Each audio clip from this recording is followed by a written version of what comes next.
Psychology says that not having friends is often misunderstood as a flaw, as if something is missing, as if you failed at a basic human skill. But what if the absence of friendships isn't evidence of something broken, only something misunderstood?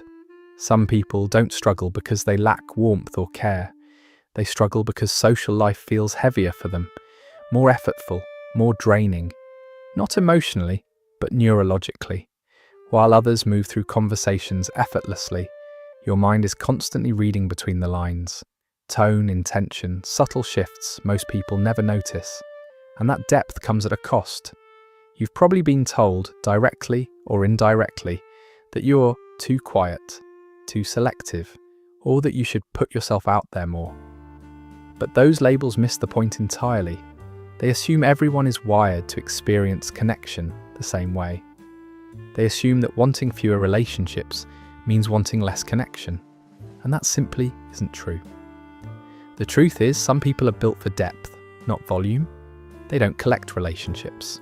They wait for resonance, and until that resonance exists, being alone feels more honest than being surrounded by people who don't really see them.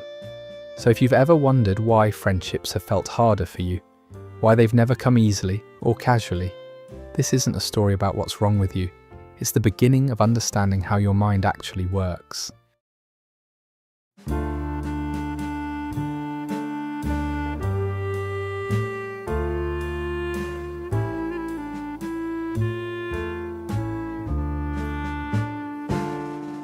For many people, social life looks light, casual, almost effortless. Conversations flow, laughter comes easily. Plans are made without a second thought. From the outside, it seems simple. Just show up, talk, connect. But for others, that same social world carries a quiet, invisible weight. You feel it before the conversation even begins. The mental preparation, the awareness of every possible expectation, the subtle pressure to respond the right way, at the right time, with the right energy. While others enter social spaces on autopilot, your mind is already working, scanning tone, reading body language, noticing what's said and what's carefully left unsaid. This isn't insecurity, it's sensitivity, a nervous system that processes more information at once.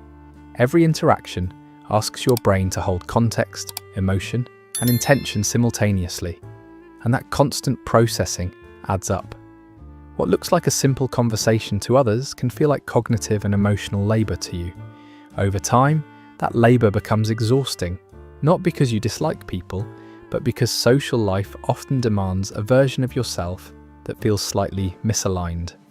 You're expected to be more talkative, more relaxed, more casual, when your natural state is observant, intentional, and measured. So when you choose solitude, it's not avoidance, it's regulation. It's your system returning to balance after carrying too much for too long. And once you understand this, the narrative shifts. You're not bad at socializing. You're responding to a social world that wasn't designed with your nervous system in mind. There's a reason certain conversations don't just feel boring to you. They feel wrong. Not emotionally uncomfortable in a vague way, but physically draining. As if something in your body tightens the moment a smile doesn't match the tone, or enthusiasm feels slightly forced. This isn't judgment, it's perception. Some minds are highly attuned to emotional incongruence.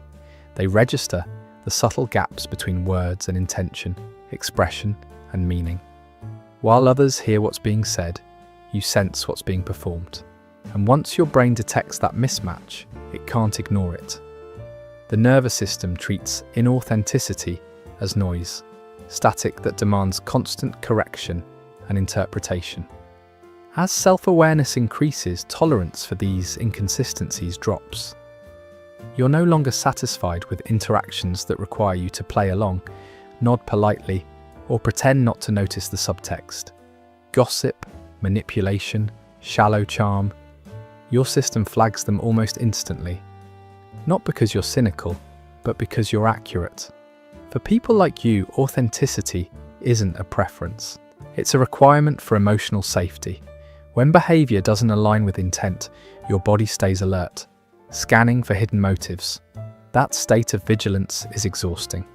And after enough experiences like that, your mind learns a simple rule. It's less costly to be alone than to stay in environments where you must constantly filter and translate what's real. This is why your circle stays small. Not because you dislike people, but because peace matters more than performance. You're not avoiding connection, you're protecting it from dilution. Some minds aren't built to skim the surface of life. They move instinctively toward meaning, toward the why beneath the what. For people like this, conversation isn't just a way to pass time. It's a doorway into understanding. And when that doorway never opens, something inside quietly shuts down. Small talk isn't offensive to you. It's simply empty. Repetitive questions, familiar scripts, exchanges that never go anywhere. You participate when needed, but your attention drifts because your mind is wired to look for patterns, values, and inner worlds. You want to know what someone cares about when no one is watching, what shaped them, what they wrestle with in silence. This doesn't mean you're serious or intense all the time. It means your curiosity runs deep. And depth requires space, trust, and a willingness to slow down. Things modern social culture rarely rewards. In a world optimized for speed, visibility, and constant stimulation, depth-oriented minds often feel out of place. Psychologically, these minds are driven by integration. They're not satisfied with disconnected facts or fleeting impressions. They seek coherence between thoughts and feelings, actions and values. When conversations stay on the surface, that coherence never forms. The interaction may be pleasant, but it doesn't register as connection. That's why being in a room full of people can feel lonelier than being by yourself. It's not the absence of others that hurts. It's the absence of resonance. Without it, your system stays disengaged, waiting for something real to happen. So when you pull back, it isn't because you don't want people in your life. It's because you're waiting for encounters that meet you where you live, below the surface, where meaning begins. You've probably been told that you overthink social interactions, that you replay conversations, analyze what you said, wonder how it was received. From the outside, this looks like anxiety, but for many people, it's something else entirely. It's load. Some minds don't just participate in conversations, they process them. In real time, you're tracking tone, facial expressions, pauses, shifts in energy, what feels aligned and what doesn't. Your brain is holding multiple streams of information at once, integrating emotion, context, and meaning. That level of processing takes effort, even when the interaction is pleasant. This is why casual conversations can feel disproportionately tiring. Not because you're nervous, but because your cognitive system never fully powers down. While others speak and respond automatically, your mind stays engaged, evaluating subtle signals most people aren't even aware of.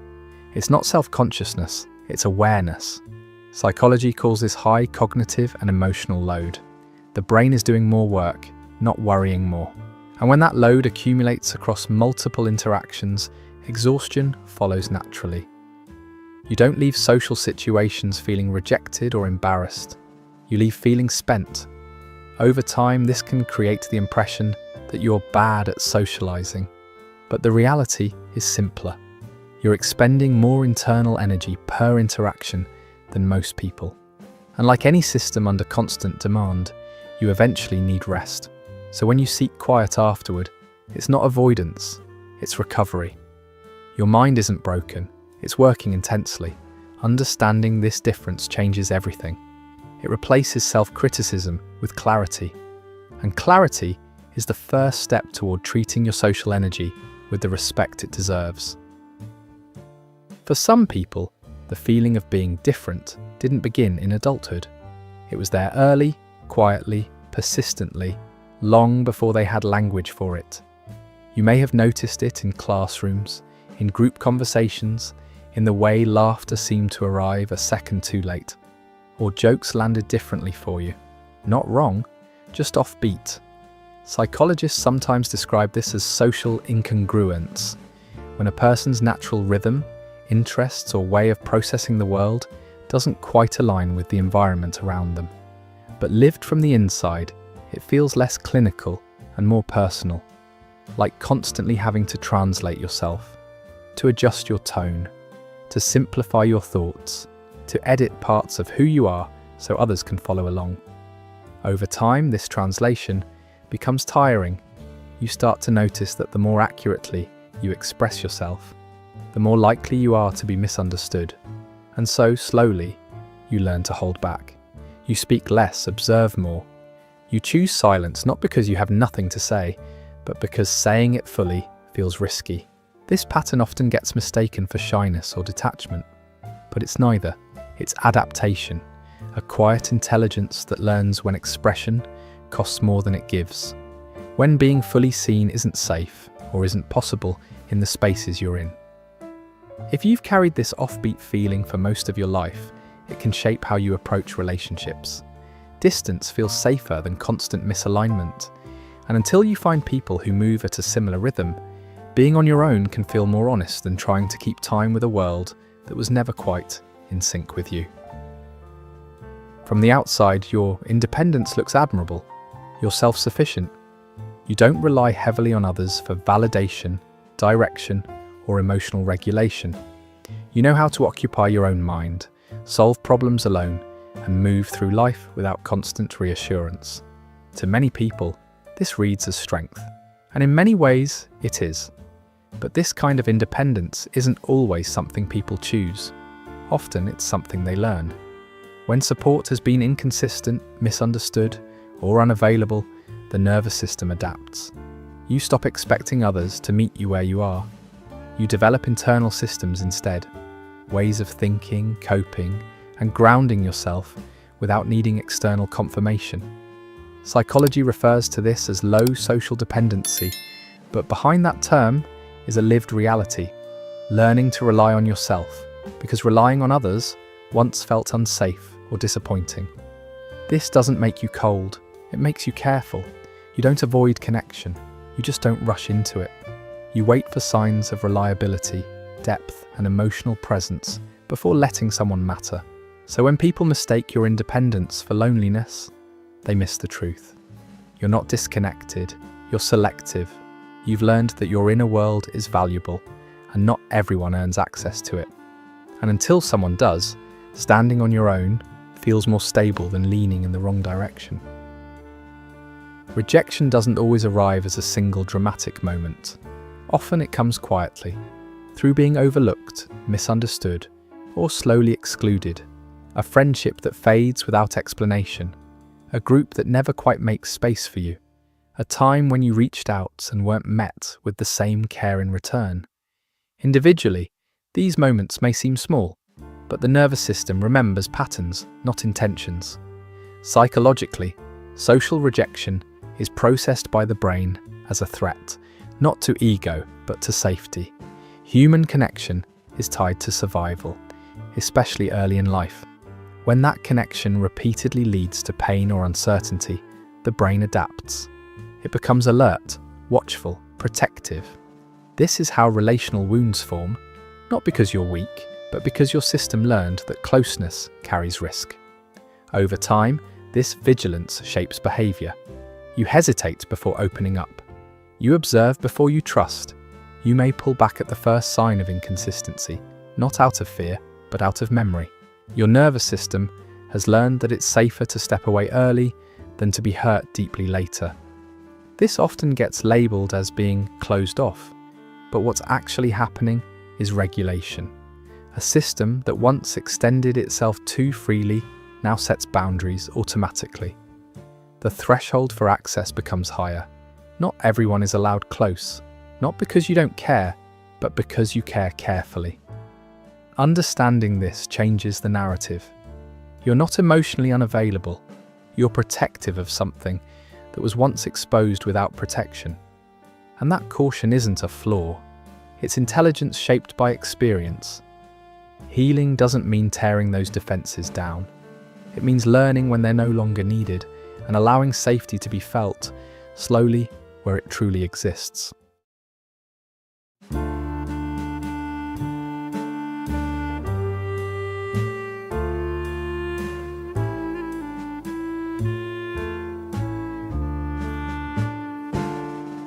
There's a quiet misunderstanding in the way society talks about connection.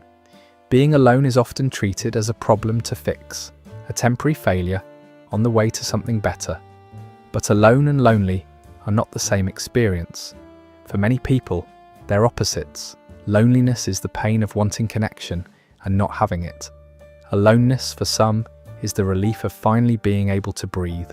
It's the absence of pressure, the end of performing, adjusting, or monitoring yourself for how you're being perceived. When your nervous system has spent years working overtime in social spaces, solitude can feel like home. This doesn't mean you don't value relationships. It means your system restores itself in quiet. Time alone isn't withdrawal, it's recalibration. Your thoughts settle, your body softens. The constant background noise of social expectation fades, and what remains is clarity. People who are comfortable alone often get misread as detached or emotionally distant. But what's actually happening is regulation. You've learned how to meet your own emotional needs without outsourcing them to constant interaction. That skill allows you to be more present, not less, when connection does happen. The irony is that many people who fear being alone are surrounded by others, yet feel deeply lonely. And many who spend time alone feel grounded, centered, and at peace. The difference isn't the number of people around you. It's whether your system feels safe enough to be itself. So if solitude feels nourishing rather than empty, that isn't something to fix. It's something to understand. People who struggle to make friends are often told they're missing out, as if connection were a numbers game, as if more faces automatically meant more meaning. But the truth is quieter and far more powerful.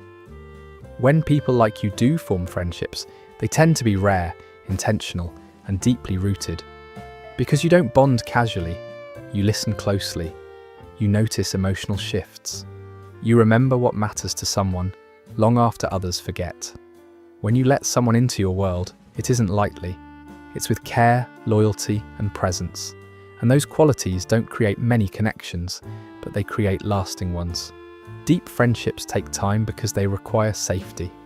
They require alignment. And for people who feel deeply and think carefully, that alignment can't be rushed. But when it happens, the connection isn't fragile. It's steady. It doesn't need constant contact or performance to survive. It's built on understanding rather than proximity. This is the quiet gift of depth. It may mean waiting longer. It may mean fewer names in your phone. But it also means that when someone does become part of your life, they're there for real. Not for convenience, not for appearance, but for who you are beneath the surface. If this video helped you see yourself more clearly, you're not alone here. This channel exists for people who experience the world deeply, quietly, and often misunderstood. If you'd like to explore more psychology that helps you understand yourself without judgment, consider subscribing. And if any part of this resonated with you, share your thoughts in the comments. Your story might be exactly what someone else needs to hear.